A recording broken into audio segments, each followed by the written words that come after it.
Well, welcome again. I'm here with Ian Fletcher from the British Property Federation. Welcome, Ian. Nice to see you. And you, Peter. Yeah. So, first question really is to our members is how does the BPF differ from a landlord association?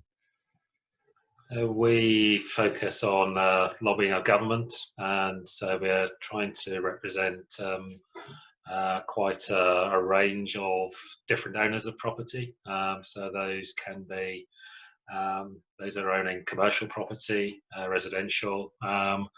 Property sector has become a lot more diverse over the last few years in terms of the large end of the investment scale. So you're seeing people investing in things like healthcare facilities, purpose-built student accommodation, Yep. distribution centres, and who invests as well has changed significantly. It's large pension funds and other institutional investors, sovereign wealth funds, and things like that. So it's quite a diverse sector these days. Yeah. Yeah, I mean, just again to explain to people looking at this, we've been members of BPF for many years, haven't we? So Yes, yeah, and my first passion, I suppose, has always been the residential side. That can be a very fast-moving area of policy. Government yeah, focus on housing policy quite a lot. yes, yes, and of course, incredibly fast moving at the moment, isn't it? So with things that are going on. It is, and we certainly are on daily calls with different parts of government about some of the initiatives that they are pursuing across the whole of the property sector. I join a call each morning on construction, particularly. Yeah, Lot of disagreement, I suppose, across different political actors, Mayor, the First Minister of Scotland, and our Prime Minister about whether construction should continue or not, and lots of efforts put in to try and ensure that it is able to continue yes. providing funds safely within Public Health England guidelines. Yes, I mean, as we all know, there's building works and there's building works, aren't there? Because, it's not unknown for particular refurbishments, but to be fairly small time and people could well be working on their own in a property. They can be, and that's been, I think, certainly one of the challenges is, clearly for landlords using small builders and other tradespeople, and they have been clearly very concerned about going into people's homes and being able to social distance and revise guidelines in the last few weeks from Public Health England, and I'm starting to see some of that sort of trade go back, but clearly small builders as well. The government schemes that support employment are not always particularly tailored to their circumstances, and they've had a tough time of the last few weeks. Yeah, yeah. I mean, I was doing a video conversation yesterday with one of our members who's an agent, and how's he getting on with maintenance? He said, well, it is continuing. We very much liaise with the tenant, and all the maintenance people have got masks and gloves and wipes, etc. And they stick to the room they're working and they wipe everything down. And if the tenant says I'm isolating, then that's the end of it. They just don't go in there. So he said generally it's working okay. It's not ideal, but it's working okay. So what's your gut feeling about construction going back? Is it literally that depends on the size of the site, or? There is quite a lot of work that has continued during the lockdown, particularly sort of big infrastructure. People like Highways England, Network Rail have been continuing to that sort of scale end of the sector construct. Some of our members have taken the view that they can continue and apply social distancing and follow the site operating procedures that the sector has published. But the picture is very, very mixed. Most of the major house builders closed down for about a month and have started to sort of trickle back to activities. Yeah. Productivity obviously in the sector is significantly down because you're having to do things differently, and not being able to access things like materials has also been a huge challenge. Yes. And there's almost daily challenges. Credit insurance is in short supply, so that's going to affect the sector going forward.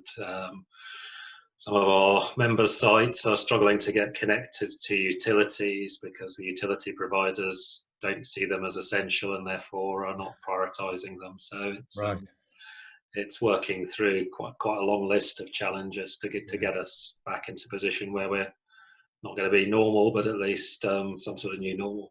Yeah, well, I think that's it. It's going to be a new normal, isn't it? Till they come up with a vaccine that we know works. So, we're stuck with it for a long period of time. So, but I mean, the interesting thing is, for a lot of our smaller landlords or people working on their own, you said it yourself there that the problem's been getting hold of materials. At least people like B&Q are opening now, and Howdens have reopened. Screwfix have continued to open all the way through. So. And now the other thing is, which is really important, is that the tips are reopening. So, because that was another problem. It's one thing getting hold of materials, if you then can't clear up after yourself. So, stuff's started to move back a little bit, isn't it? So, yeah, there's some useful materials on the Builders Merchants Federation site, which shows which builders merchants are open and closed. oh right, okay, thank you for that. We've directed our members to that. It's and I think it got down to about 30% of the merchants were open, and we're back up to about 80%. So, oh right, okay. There's been concerted efforts to try and help them to reopen, because they do provide all those raw materials that then go into the kinds of trades that support our membership and your membership. Yeah, I mean, I've certainly been seeing more and more delivery vehicles out and about. So, things are starting to get back. What other kind of conversations you've been having about trying to get back to normal? There's, I think we shall reach in the next few days a number of announcements from government on how different kinds of work can get back. I think that will vary significantly from sector to sector. Our members have been feeding in this week to exercises to just think about different working scenarios and how you can maintain social distancing. A big issue because our members own some of the sort of huge developments is how to maintain social distancing in public spaces, shopping centres, and outdoor squares that they may maintain and manage. So all of that, I think, there's expected to be a big announcement from the Prime Minister, I think this Sunday, setting out how a number of trades can start to think about going back to work, or the workplace. We've all been working, but it's been done remotely, so I should correct myself and say the workplace. That's hugely challenging in terms of things like even simple things like lifts. How you're going to socially distance and keep people regimented in an office block, so that they're not put at risk. I think will be a big challenge. And then even I mentioned previously we have a number of members that invest in student accommodation, and the student year for 2020-21 I think will look a lot different to any normal year. Students are not all going to turn up on the same day, go to Freshers Week and that sort of thing. They'll be probably phased in. They may be teaching their lessons online and things like that, and certainly for the first term. So that then affects their need for accommodation. Your members, I think, will be the same. That demand for accommodation may certainly not be there for a wee while. Well, I've been talking to some of our student landlords, and they are in general feeling fairly upbeat about it, because one yesterday was saying, well, actually, even in normal times, most of the tenants don't spend that long in the university.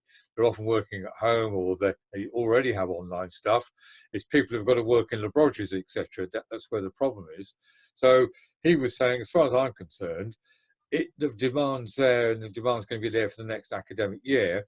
But it all comes back down to the same thing, which is, is a landlord presenting a property which a tenant wants to use? Is it in the right place? So location, right condition, right price.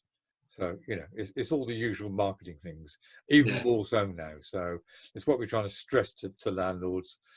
You've got to, you know, you've really got to get on top of maintenance, and you've got to look after your property.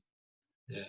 So an issue for our members has certainly been for those that do decide to return home early during this term, has been council tax on empty units and the landlord's liability for that, and been making representations on that, because universities and their accommodation don't pay council tax because of the classification of their properties as, I think it's class M under the regulations, whereas most private accommodations classed as N, which means the landlord is liable for a council tax on an empty unit. So that's something that we've been trying to illustrate to government is unfair, and trying to equalise that treatment, so that landlords don't end up with bill, particularly where they've, I think, done the right thing and released students from their contracts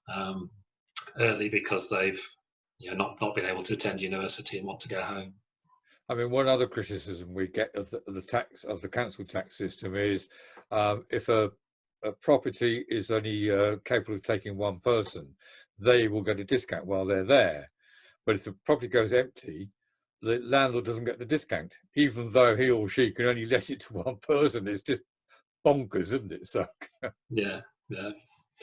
And we also at that sort of large end, obviously there are various planning restrictions on what you can do with your property. So trying to get a bit more flexibility into those, because if there is less demand come September, because the new year of students is less than would normally be the case, because foreign students can't travel and things like that, then clearly we need local authorities to show a bit more flexibility in terms of repurposing those buildings for other purposes. Yeah. And Ian, thank you for all of that. We will continue this on other videos. So see you in other videos, and bye for now. Thank you, Peter. Yeah, take care. Okay.